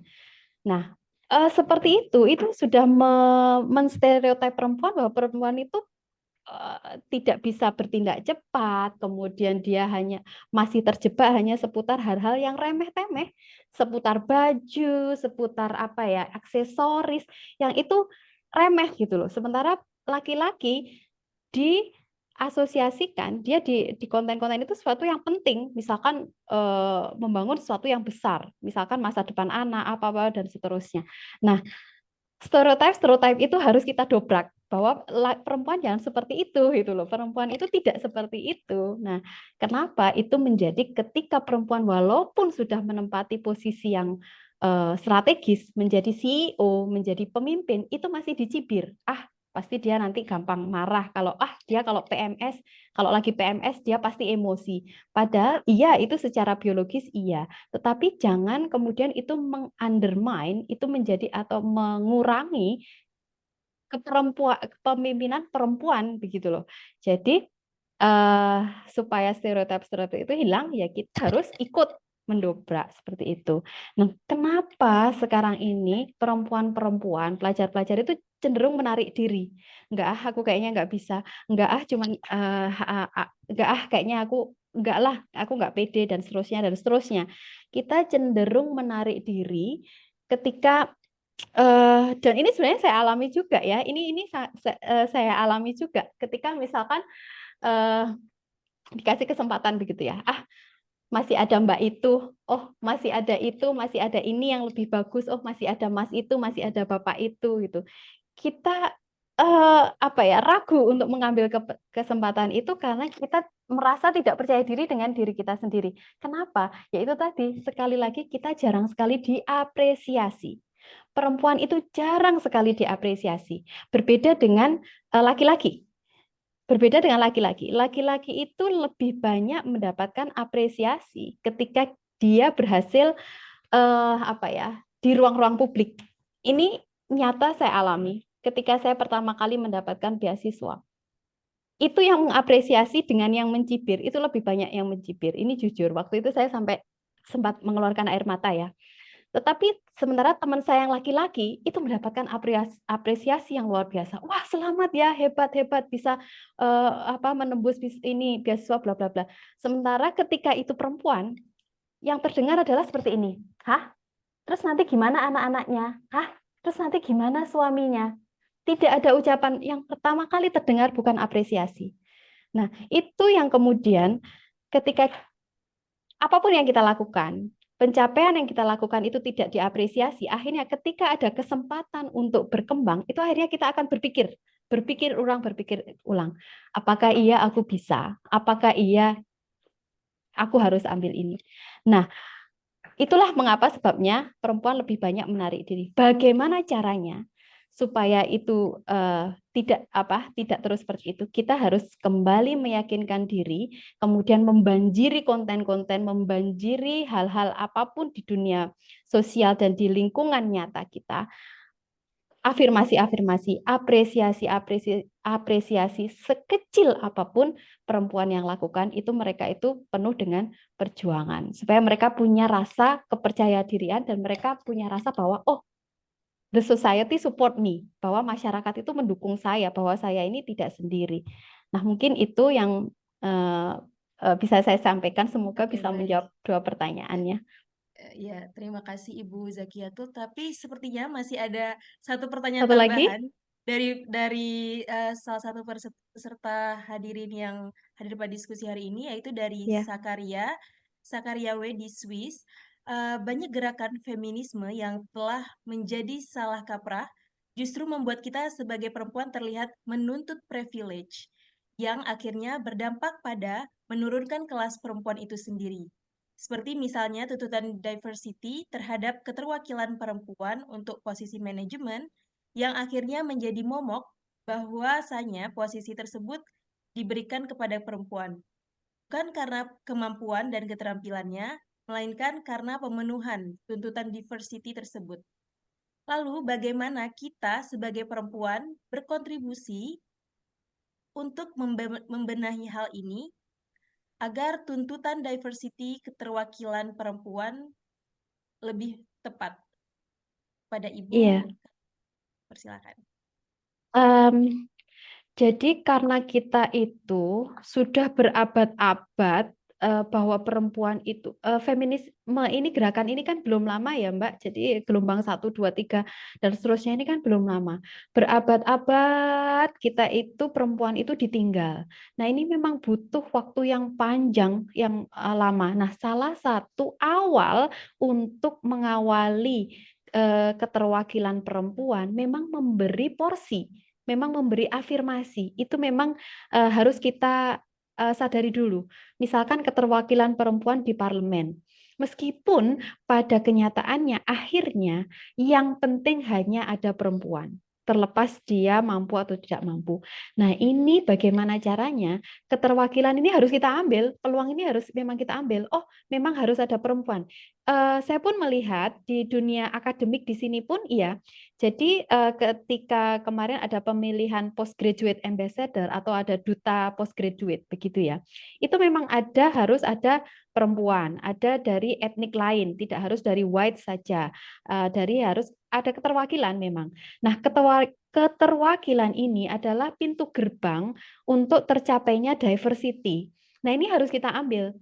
Tapi kemudian yang harus lebih penting adalah ketika keterwakilan ini sudah diambil, harus dibarengi dengan upgrading, harus dibarengi dengan upskill, harus dibarengi dengan yang namanya pembuktian bahwa perempuan ini tidak hanya sekedar keterwakilan, tapi memang perempuan-perempuan ini punya kapasitas. Lah, memang secara umum begini, laki-laki dan perempuan itu mempunyai, memang berbeda, memang tidak bisa sama. Lah, tetapi perbedaan ini menunjukkan justru itu keutuhan perempuan sebagai manusia. Saya kasih contoh begini, kenapa perempuan itu ketika sama-sama berperan ya, ketika sama-sama berperan menjadi pemimpin misalkan, dia akan punya tanggung jawab lebih, atau dia mempunyai barrier atau tantangan lebih ketimbang laki-laki. Dalam hal biologisnya saja itu sudah berbeda. Perempuan itu punya menstruasi yang tiap bulan. Nah, itu bagi sebagian perempuan ada yang sakit, nah itu tidak dialami laki-laki. Maka ini harus yang dimaksud dengan kesetaraan itu tidak harus sama, kesetaraan itu tidak berupa kesetaraan formal ya. Misalkan laki-laki kerja 8 jam atau 12 jam, perempuan juga kerja 8 jam, 12 jam dengan ini yang sama. Tetapi itu malah tidak tidak fair. Misalkan perempuan dalam 1 minggu harus kerja 40 jam, laki-laki 40 jam. Itu kesetaraan secara formal, tapi tidak substansial. Yang substansial adalah harus dipertimbangkan. Oh, perempuan ini ada masa-masa setiap awal bulan dia itu kemungkinan mengalami faktor biologis yang itu menghambat dia bekerja. Nah, itu yang harus diafirmasi. Nah, itu yang dimaksud dengan kesetaraan. Nah, Baik, kemudian terima kasih oh Ibu iya sudah habis Zulfiato. waktunya. Semoga Terima bisa kasih. menjawab sedikit ya. Baik, terima kasih banyak. Mungkin kami saat ini sudah masuk di kolom chat Ya. Zoom. Ibu Duta Besar Republik Indonesia untuk Lithuania dan Denmark, kepada Ibu Dewi Savitri Ahmad ingin memberikan respon Oh, dan pandangan, kami persilakan. saya kira apa namanya soal gender mainstream ini kan diskusinya kan ini ya apa namanya ya gimana caranya kita supaya lebih bisa berkontribusi. Saya kira pemberi materi sebelumnya betul ya, memang saya sebagai contoh lah bekerja di bidang diplomasi ini kan adalah dunia laki-laki ya. Ya. Nggak banyak nih perempuan nih bekerja di dunia Betul. bidang diplomasi, dan kita ada gas selling ya, ada selling lah selalu untuk apa namanya untuk bisa menjadi dubes atau pejabat-pejabat tinggi. Tapi bagi teman-teman yang muda, saran saya ya, mungkin kita nggak usah lah terjebak pada bahwa itu nanti kita kayaknya minta gender mainstreaming nanti malah salah kaprah. Udah nggak, menurut saya it's not going to end the discussion, because the discussion is going to be like that for the whole it's going to take a long time ya. Jadi mungkin perlu dipikirkan di mana kekuatan Anda, dan as much as possible you contribute. Kalau misalnya ada glass ceiling, ada opportunity, take it.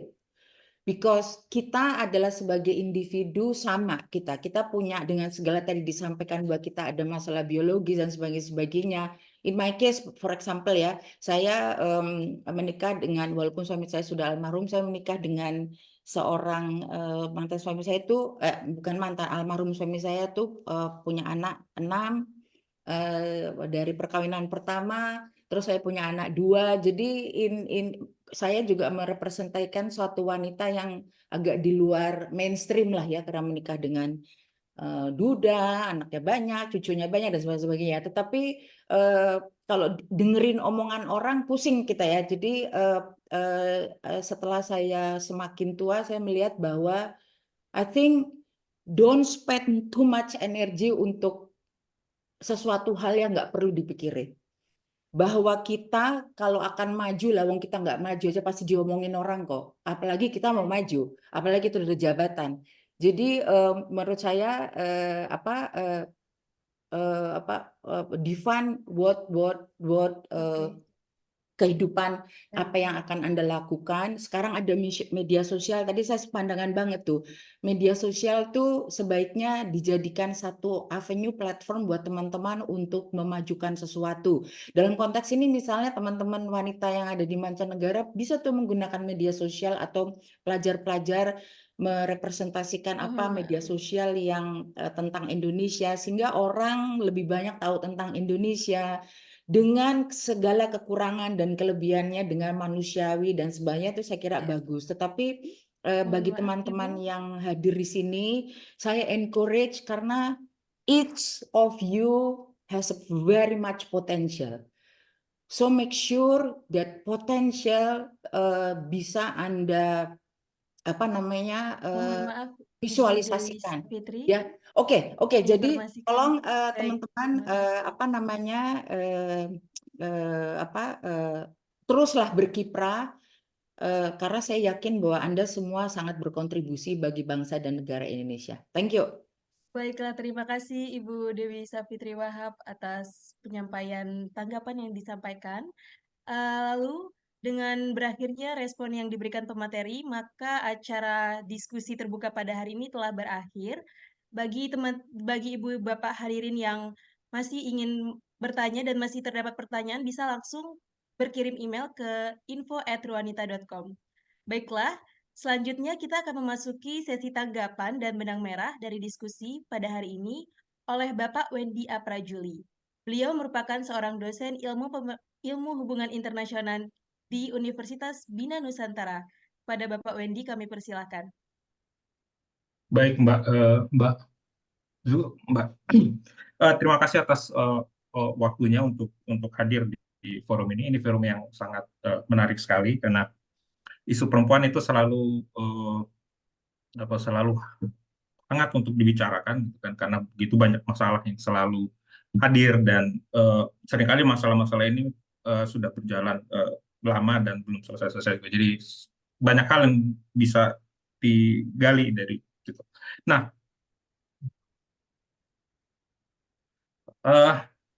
karena waktu saya singkat, saya cuma kasih sedikit kesimpulan aja, gitu kan, bahwa ketika kita bicara kepemimpinan perempuan itu ada 3 prakondisi yang perlu ada. Pertama, dari faktor personal perempuannya, bahwa perempuan juga harus meningkatkan kapasitas dirinya, gitu kan, untuk memperbaiki mindsetnya yang untuk lebih feminis dan lainnya sebagainya. Tadi kayaknya sudah dijelaskan juga oleh Mbak Kriatul kalau nggak salah. Kemudian juga harus membangun passion dan segala macamnya, hal seperti itu. Kemudian yang kedua, perlu ada afirmasi dalam pengertian membuka akses yang lebih besar kepada perempuan untuk terlibat di ruang publik. Ya, bisa dalam bentuk bekerja di sana, di sini, dan segala macamnya. Nah, di luar 2 hal itu ada satu hal lagi yang juga penting untuk disiapkan, yaitu ekosistem pro-gender. Ini artinya lingkungan di mana perempuan itu berada harus mendukung dia untuk bisa berperan di luar peran domestiknya. Jadi ketika dia memutuskan untuk bekerja, ya ekosistemnya harus mendukung. Ekosistem ini bisa dari masyarakat, termasuk dari keluarga, masyarakat, dan juga tempat dia bekerja. Ini penting, ekosistem ini penting karena kalau hanya faktor nomor 1 dan nomor 2 saja yang berjalan, sementara ekosistemnya tidak berjalan, perempuan akan mengalami posisi mengambang di mana dia sudah keluar dari peran domestiknya, tapi dia tidak bisa berkembang lebih tinggi lagi. Jadi dia ada posisi mengambang aja di situ. Dan ini akan melahirkan situasi dilematis bagi perempuan. Dia akan berpikir apakah dia akan lanjut di peran publiknya atau dia kembali ke peran domestiknya. Kecenderungannya adalah perempuan akan kembali ke peran domestik ketika dia mengalami posisi mengambang dan dilematis tadi. Jadi ekosistem ini penting sekali. Apa saja sih ekosistem yang pro gender? Misalnya kalau di tempat kerja itu perlu ada fasilitas daycare, kemudian ada ruang laktasi, kemudian ada maternal dan paternal leave. Kemudian ada fleksibilitas kerja dalam bentuk work from home atau fleksibilitas jam masuk atau pulang kantor. Misalnya cukup diberi waktu misalnya seminggu sekian puluh jam, terserah si perempuannya untuk masuk jam berapa, yang penting dalam seminggu tercapai jam totalnya segitu, gitu kan. Kemudian juga Mohon maaf Bapak Wendy, ya. kami sampaikan waktu untuk penyampaian tanggapan sudah berakhir. Ya, saya pikir itu yang selebihnya hanya contoh, tapi 3 hal itu yang paling penting, 3 prakondisi itu yang paling penting: personal, afirmasi, dan ekosistem. Itu saja dari saya. Terima kasih. Baik, terima kasih Bapak Wendy atas tanggapan dan benang merahnya. Tentunya kita semakin memperkaya diskusi daring pada hari ini terkait bagaimana menguatkan peran pemerintah Indonesia di mancanegara. Baiklah, sebelum memasuki sesi diskusi, mungkin kita dapat agar lebih bersemangat lagi, kita sama-sama dapat berfoto terlebih dahulu. Ya, dimohon untuk Bapak dan Ibu agar dapat kembali menyalakan kameranya sebentar untuk sesi dokumentasi bersama. Baik, Mas Hussein, sudah siap ya, Mas Hussein? Ya, mungkin Ibu Yanti kameranya kebalik, mungkin itu kelihatannya keyboardnya, atau memang mau seperti itu? Oke, sounds. Kami hitungan 3 ya. 1, 2, Oke. Sekali lagi, 1, 2, 3.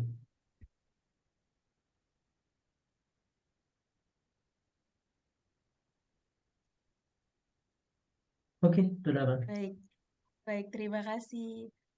Kemudian kita akan memasuki sesi kuis. Akan saya serahkan sesi kuis kepada Ibu Hesti dari KJRI Frankfurt.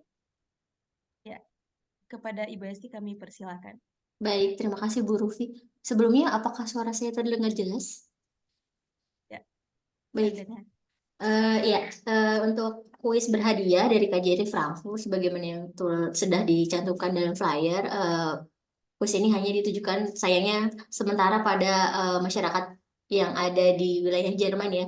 Bagi peserta yang lain, mohon maaf mungkin belum dapat mengikuti di luar wilayah Jerman. Baik, langsung saja karena waktu terbatas. Pertanyaan-pertanyaan yang di kuis ini ada 5 seputar yang telah dibahas pada materi maupun pendahuluan dari awal acara. Baik, pertanyaannya dapat di-drop di kolom chat dan nanti panitia dan dari KJRI Frankfurt juga akan melihat siapa yang paling cepat untuk menjawab pertanyaan. Yang pertama, ada berapa penulis kontributor buku yang terlibat menjadi penulis buku warna-warni kepemimpinan perempuan? Silakan, sudah ada yang langsung menjawab. Ya, baik. Nisa ya, Nisa, betul. Jawabannya 13. Terima kasih untuk responnya. Untuk peserta lain mungkin bisa mencoba di pertanyaan selanjutnya. Saya bacakan lagi. Pertanyaan kedua, terdapat 17 tujuan pembangunan berkelanjutan atau SDGs yang ditetapkan PBB yang saling terkait dan mencakup beberapa aspek kehidupan manusia dan lingkungan. Untuk poin mencapai kesetaraan gender dan memberdayakan semua perempuan dan remaja perempuan berada di nomor berapa? Apakah masih ada yang ingat? Poin untuk mencapai kesetaraan gender di SDGs. Baik. Saya lihat Bu Kena Fauzi sangat bersemangat ya, betul. Jawabannya 5. Mohon dicatat mungkin dari Mbak Talita. Pemenang-pemenangnya untuk sejauh ini ada 2. Baik, yang ketiga selanjutnya harusnya ini ya. Semuanya mudah-mudahan pada tahu. Siapa nama lengkap Konjen KJRI Frankfurt yang saat ini sedang menjabat? Nama lengkap Konjen KJRI Frankfurt yang sedang menjabat saat ini.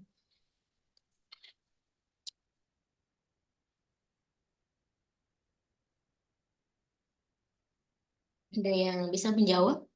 Masih ditunggu. Dan nama lengkapnya Bu Yanti.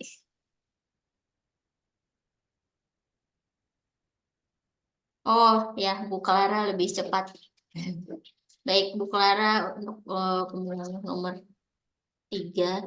Selanjutnya pertanyaan nomor 4. Siapa nama Dubes RI untuk Denmark dan Lituania yang juga hadir memberikan materi pada hari ini? Nama lengkap Dubes RI untuk Denmark dan Lituania yang memberikan materi pada hari ini.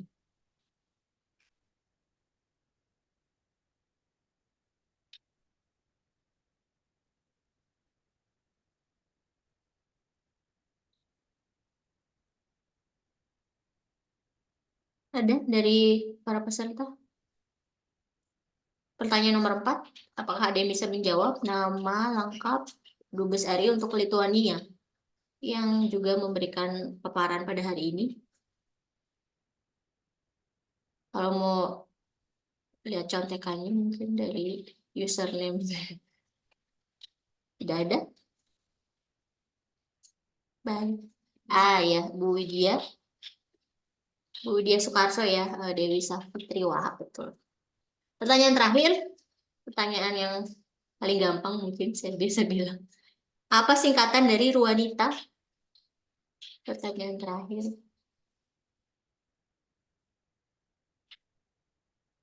Apa singkatan dari Ruanita? Bu Dia ini menjawab pertanyaan yang manakah? Mungkin bisa diketik kembali Bu Dia untuk jawaban pertanyaan terakhir. Baik, ya, baik. Sudah ada 5 pemenang. Kalau begitu, mohon panitia dan mungkin dari Kajari Mbak Talita untuk mencatat dan drop di chat di kolom chat untuk para pemenang kuis mengirimkan email ke bit.sosbud@kjriffm.de yang berisi informasi untuk kami kirimkan hadiahnya. Di antaranya informasi nama lengkap sesuai kotak pos, alamat lengkap, nomor telepon, email, dan informasi tersebut kami tunggu dikirim melalui email hingga hari Jumat 15 Maret 2024. Masih ada 1 minggu lagi. Tapi kami harap bisa terkumpul semua informasinya sebelum deadline. Baik, terima kasih Bu Rufi. Waktu dan tempat saya kembalikan ke moderator. Baiklah, Ibu Bapak sekalian, dengan berakhirnya sesi kuis tadi, maka kita sudah tiba di penghujung acara. Saya Zuhrufi Syasdawita, atas perwakilan panitia mengucapkan terima kasih banyak kepada narasumber yang sangat luar biasa yang telah menyampaikan materi-materi yang tentunya sangat insightful sekali, dan juga tentunya rasa terima kasih sebesar-besarnya kami sampaikan kepada Ibu Bapak hadirin yang telah berpartisipasi pada diskusi hari ini.